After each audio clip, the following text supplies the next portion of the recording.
Hello guys, welcome back to my channel. Hai, kembali lagi nih dengan saya. Nah, di video kali ini saya akan menjelaskan pembelajaran tentang fikih dan usul fikih tentang jual beli salam. Pasti kalian penasaran kan, apa sih jual beli salam itu? Nah, sebelum kita lanjut video kali ini, jangan lupa like, comment, and subscribe. Hai, halo. Nah, sebelumnya kita perkenalan dulu ya guys. Nah, perkenalkan, nama saya Sri Antari, Prodi PGMI Fakultas Ilmu Tarbiyah dan Keguruan dari UIN Sunan Kalijaga. Nah, di sini sebelum kita beranjak ke materi dasarnya, kita akan membahas tentang biografi penulis. Pasti kalian penasaran kan, siapa sih yang menulis buku Jual Beli Salam itu?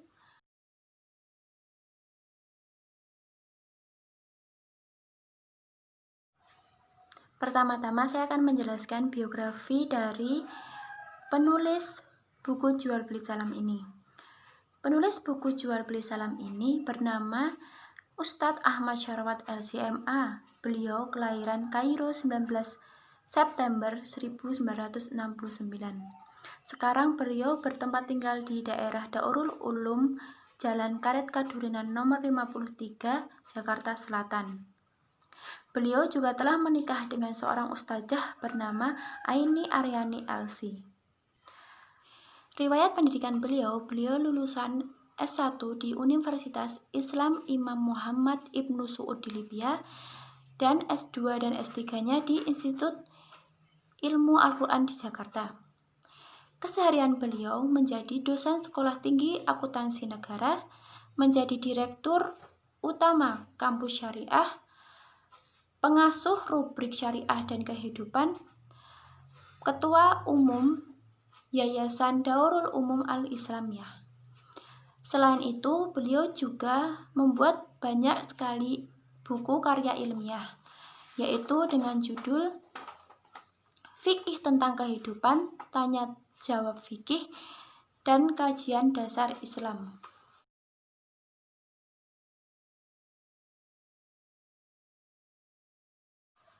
Selanjutnya, saya akan menjelaskan materi yang terdapat dalam buku Jual Beli Salam.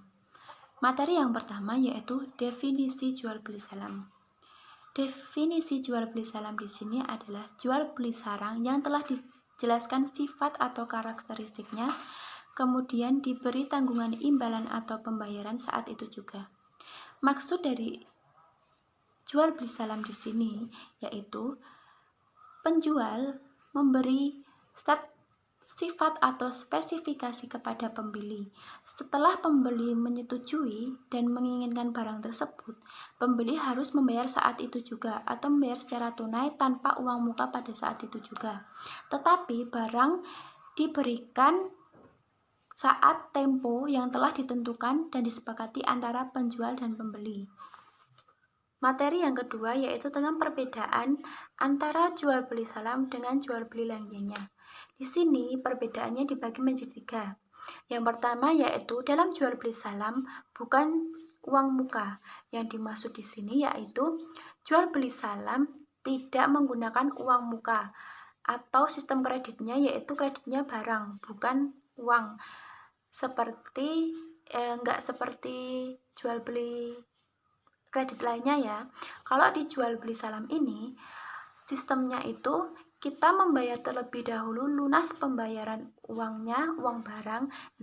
Nah, terus barangnya dikirim sesuai dengan tempo yang telah ditentukan antara penjual dan pembeli sebelumnya. Yang kedua yaitu bukan sistem ijon yang haram. Maksudnya di sini jual beli salam tidak menggunakan sistem ijon atau seperti sistem yang digunakan oleh petani dan tengkulak. Contohnya petani, hasil panen petani belum menentu atau maksudnya tanamannya belum siap panen, tetapi petani telah menjual tanamannya kepada tengkulak. Dimaksudkan di sini takutnya kalau sistem seperti itu nanti takutnya tengkulak tidak akan menerima hasil sesuai ekspektasi yang telah direncanakan di awal tadi.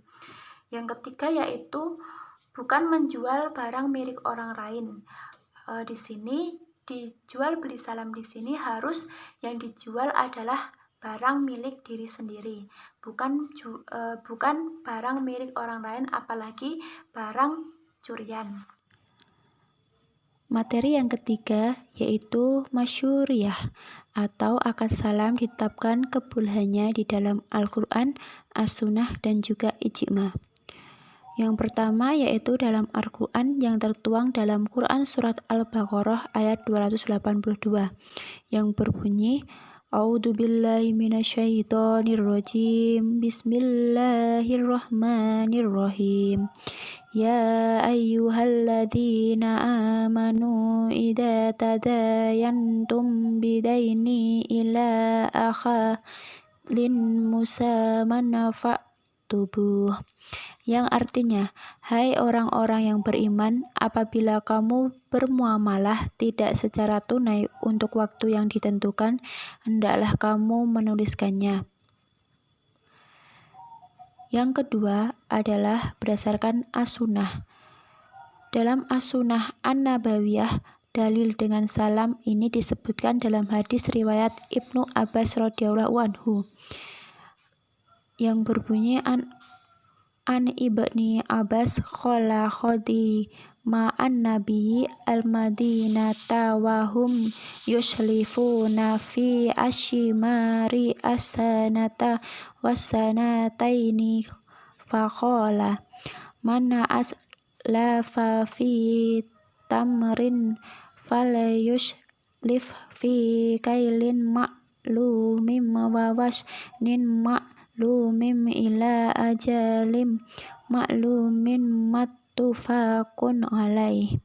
Yang artinya Ibnu Abbas radhiyallahu anhu berkata bahwa ketika Nabi Shallallahu alaihi wasallam baru tiba di Madinah, orang-orang Madinah biasa melakukan akad salam pada kurma untuk 1 dan 2 tahun.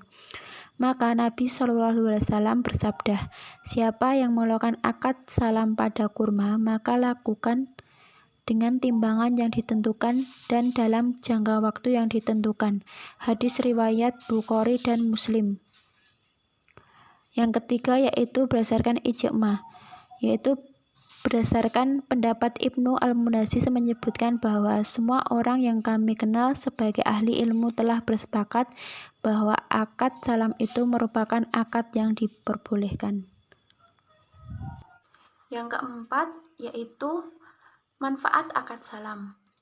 Manfaat akad salam di sini dibedakan menjadi 2, yaitu manfaat akad salam bagi pembeli dan manfaat akad salam bagi penjual.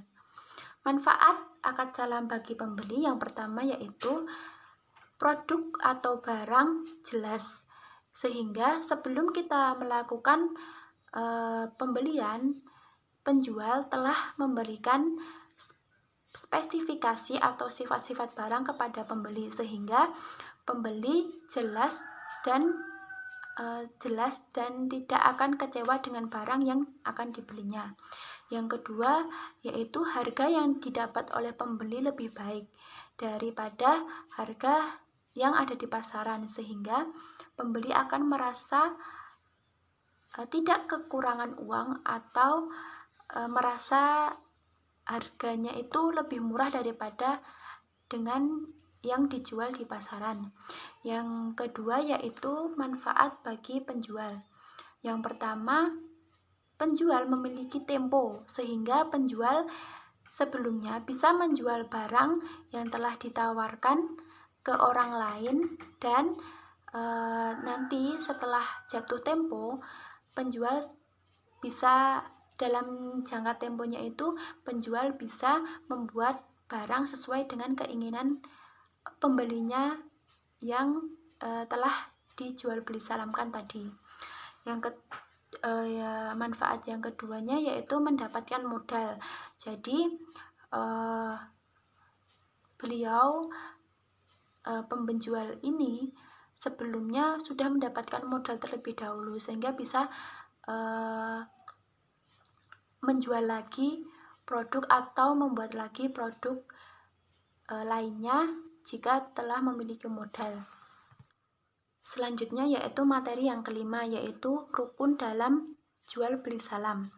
Yang pertama adanya ijab kabul atau kesepakatan antara penjual dan pembeli sebelumnya, sehingga di sini tidak adanya rekayasa atau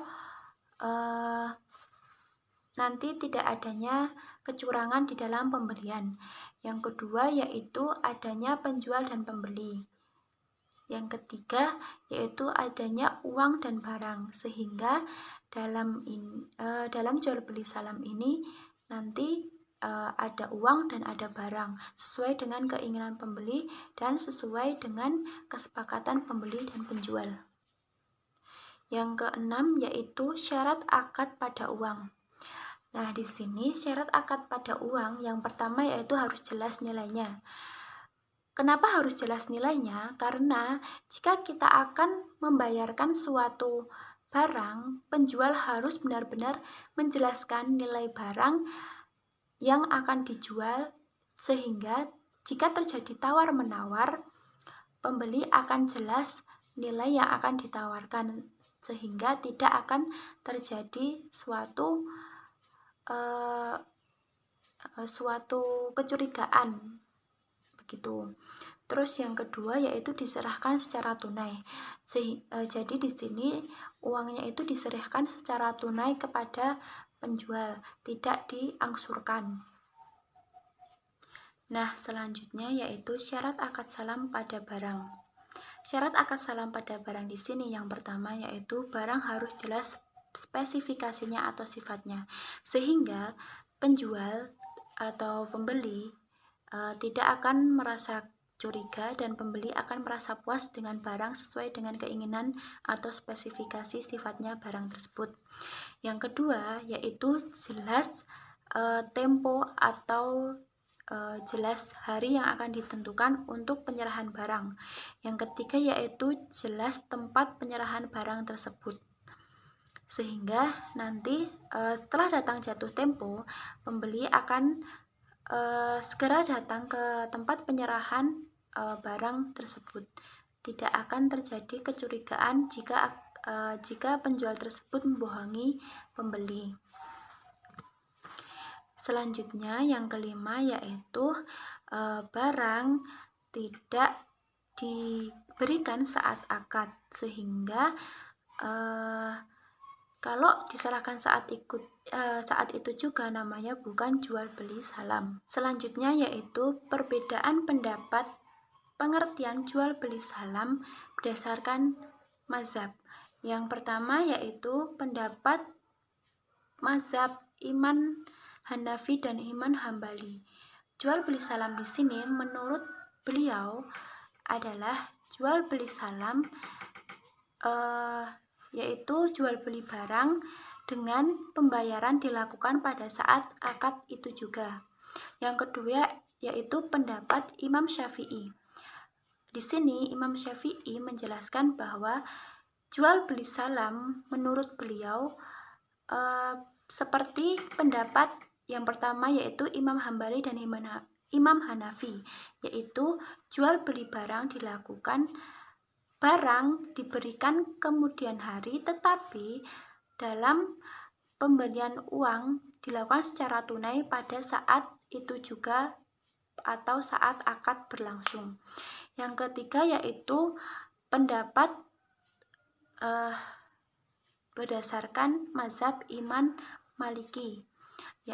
Beliau berpendapat bahwa jual beli salam dilakukan antara penjual dan pembeli, tetapi barang diberikan kemudian hari dan uang dapat diberikan secara tunai pada saat itu juga atau pada saat barang telah diberikan kepada pembeli.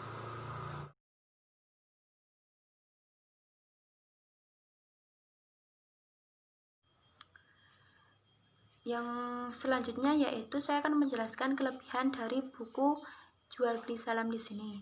Yang pertama yaitu halaman buku dalam jual beli salam di sini tidak terlalu banyak, yaitu hanya 29 halaman, sehingga pembaca tidak akan merasa bosan. Yang kedua yaitu penulisan dan penyampaian materi dapat dicerna dengan baik dan penulisannya juga menarik. Selanjutnya yaitu kekurangan buku. Kekurangan buku jual beli salam di sini yaitu yang pertama, cover yang digunakan sedikit kurang menarik kalau menurut saya.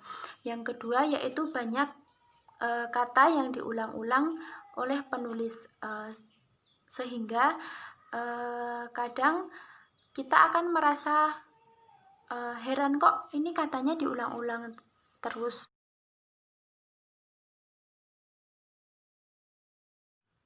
Selanjutnya yaitu tentang kualitas buku jual beli salam ini.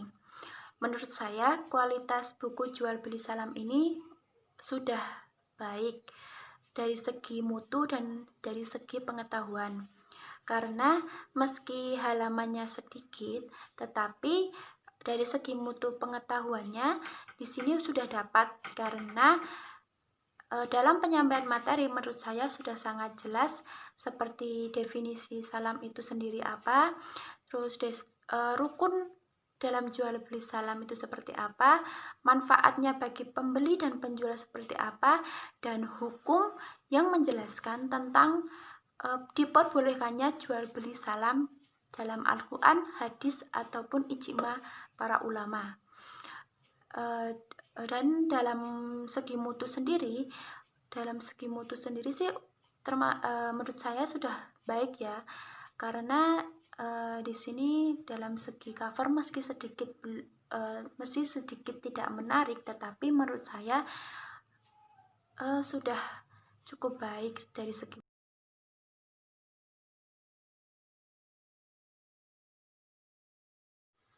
Selanjutnya yaitu latar belakang buku.